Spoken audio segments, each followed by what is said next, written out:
สบายดีเด้อน้องเด้อโดยสบายดีเบาโกมาใหม่เนาะมาถ่ายใหม่โดยน้องอิหยังแหละชื่ออิหยังแหละซาลีน้องซาลีโดยจักปีแหละ14ปีโดยโอ้น้องบ่ได้เรียนบ่เรียนน้องเรียนฮอดบ่ได้ม3โดยปัดพ่อแม่น้องเด้พ่อแม่ปะกันพ่อแม่ปะกันแหละโดยเบาเหย้ายืนเกือบวิทย์ราคาแหละพอดีเพียงนี่ข่อยเนาะพอดีเลยใช่มองน้ำมองในจะอยู่ใช่น่ะน้ำในนี่นับอยู่หันเลยนะเสร็จพิธีเลยพี่น้องเลยเนาะยังข้าวสุกอยู่บ่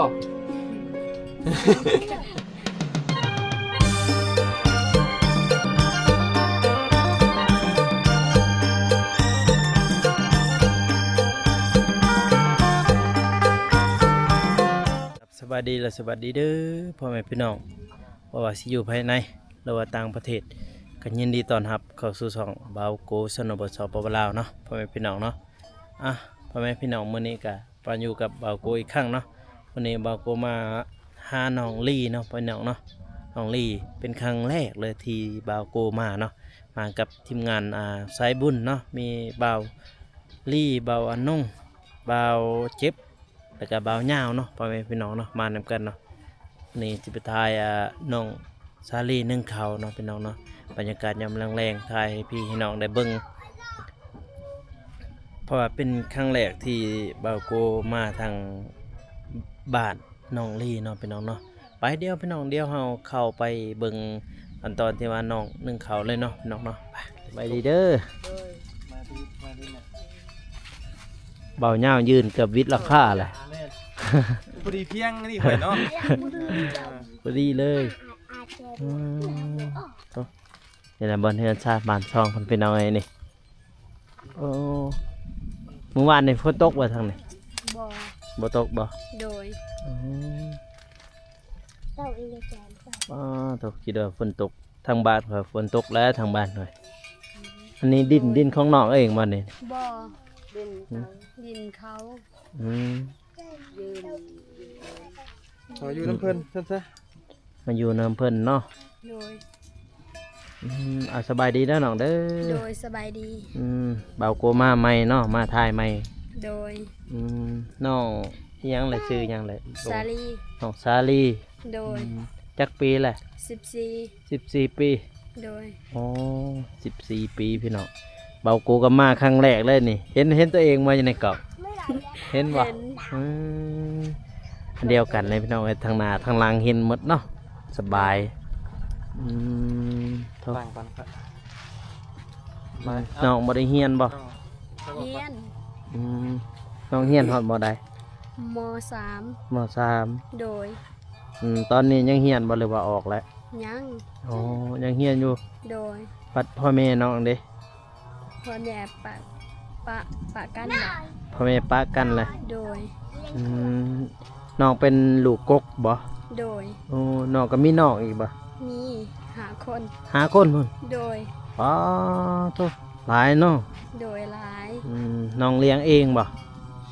แม่นคอยผู้เดียวเลี้ยงนำพ่อเฒ่าแม่เฒ่านำอยู่นำพ่อเฒ่าแม่เฒ่านำโดยน้องก็อยู่นำพ่อเฒ่าบ่หรือว่าแม่เฒ่าพ่อเฒ่าแม่เฒ่าโตเบิดทั้งคู่หั่นอยู่นำกันเนาะโดยบัดพ่อแม่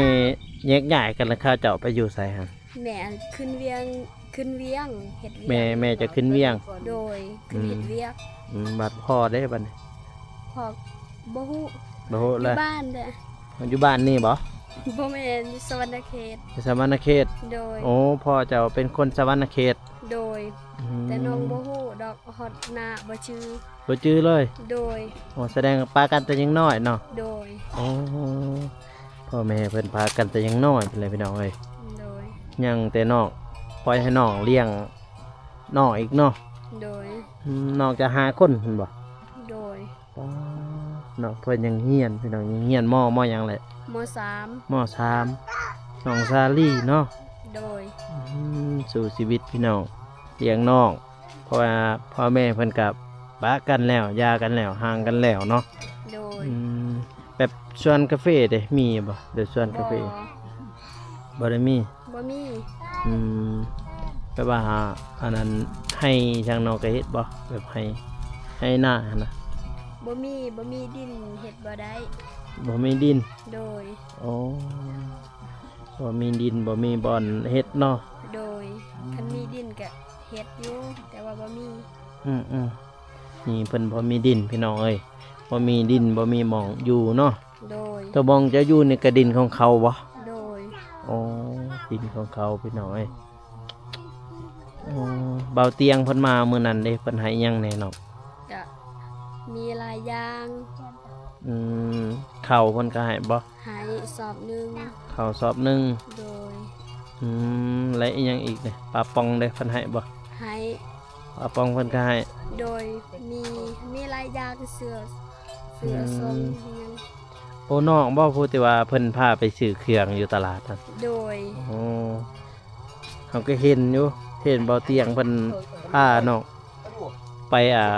ไปตลาดอยู่ไปตลาดท่าแตงนี่แม่นบ่ แม่นแล้ว อ๋อไปซื้อหยังแหน่หั่น มีเสื้อทรงเสื้อของกินหลายอย่าง อ๋อหลายอย่าง โดย มื้อนั้นก็มีหลายคนบ่เขาเจ้ามา ก็ มื้อเบาเตียงมา ก็ซองเบาเมฆกับนาเบาเตียงหันคันเขาพาคอยไปซื้อเครื่องก็มีเบาตูน อืม เบาเมฆนาเบาเตียง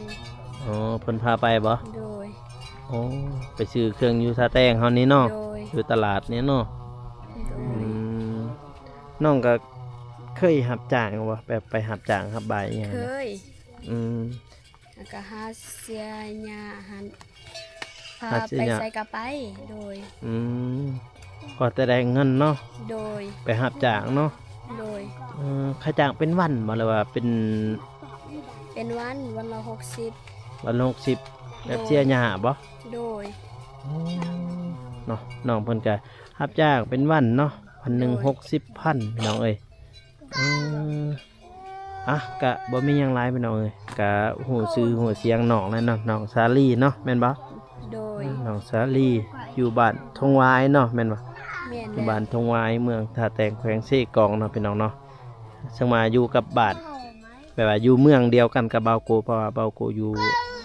ท่าแตงเนาะพี่น้องเนาะมื้อนี้มาหาน้องสาลีเห็นเบาเตียงเพิ่นถ่ายมื้อนี้ก็เป็นโอกาสดีเนาะที่ได้มากับ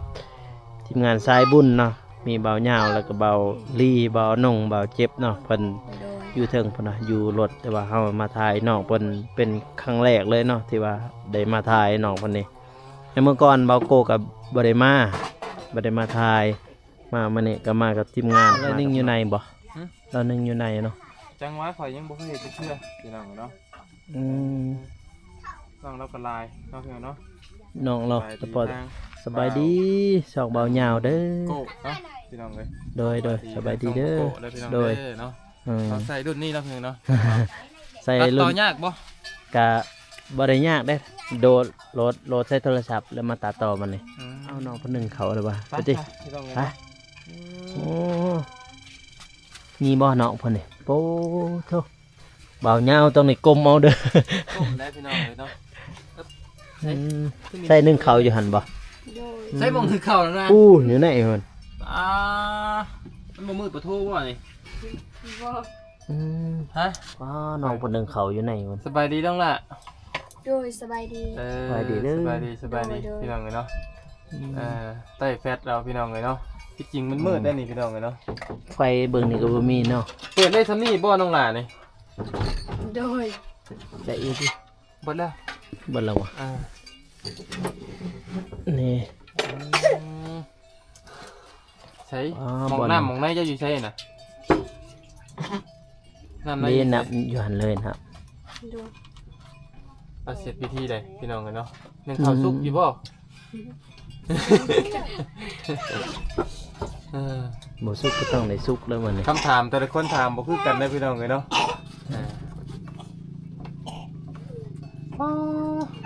ว่าเป็นตาย่านอยู่พี่น้องเอ้ยมองหนึ่งข้าวแนะนำแล้วนี่ เนาะไฟจนสิติดหลังคา นี่มองให้ใจได้เนาะ ไม่ยั้งหมองนั่นนะน้องเฮลี่ โดย มองให้มองอันมองระบายอันอากาศบ่ โดย เออน้ำใน แกะเนาะ อ๋อหนึ่งมองนี่เลยบ่นี่ โดย สร้างเป็น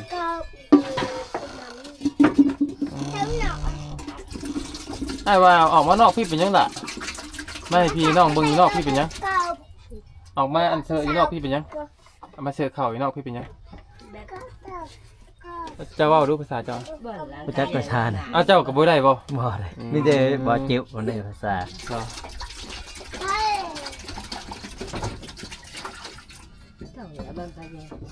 พี่น้องเลยเนาะน้องแล้วก็ยังกึกกะอยู่หนึ่งปึ๊บ อืมใส่ข้าวแล้วมา มันคับแคบโพดเลยเนาะ อืมเฮ็ดกินเด้เฮ็ดกินได้แต่คนเดียวเนี่ย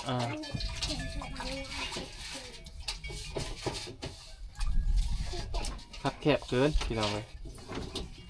เข้าไปได้คนเดียวเนาะ โดย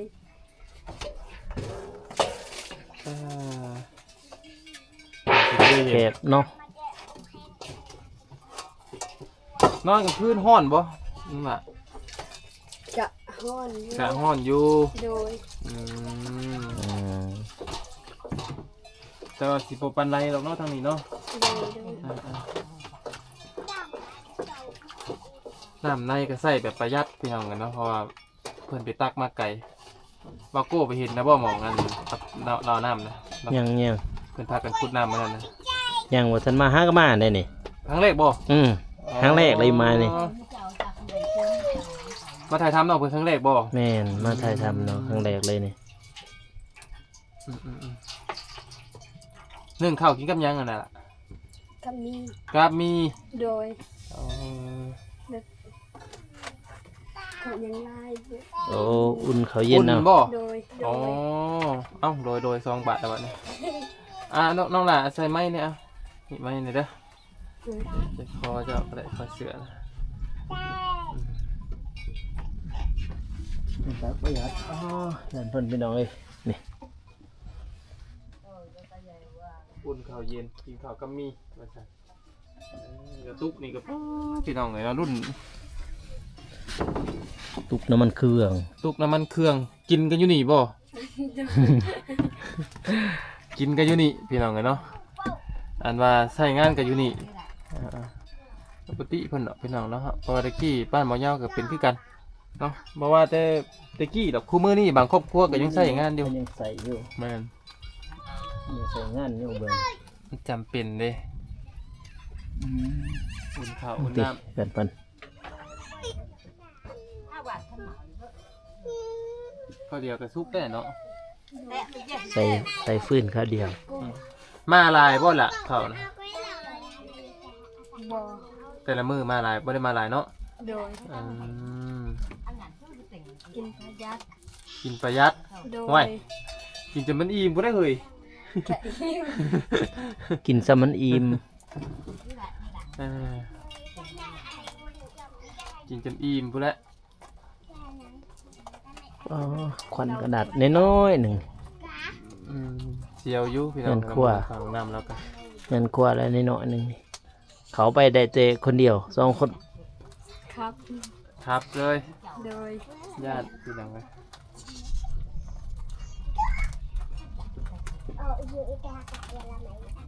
ข้าวใหม่บ่ได้มีเนาะมีแต่ข้าวเย็นเนาะ โดย อืม พี่เพื่อนนะพี่น้องเอ้ยบอนนอนบอนอยู่คุณน่ะอ่า ไฟใหม่ร้องไฟใหม่หวดเด้อลูกพูดเลย ลูกพูดแหละเนาะจะบอกว่าหนึ่งแรกก็ต้องนั่งเผาอยู่หันบ่ โดย ว่าแล้วผมก็ฮ้อนแล้ว บนนางเผาบ่ได้ บ่เผาก็ได้แต่ว่าเนาะไล่อีดอกเนาะอะไรท่านไหนบ้างน่ะไอ้จับปากกระเตะได้ระบายถ่ายรูปนะจับรถ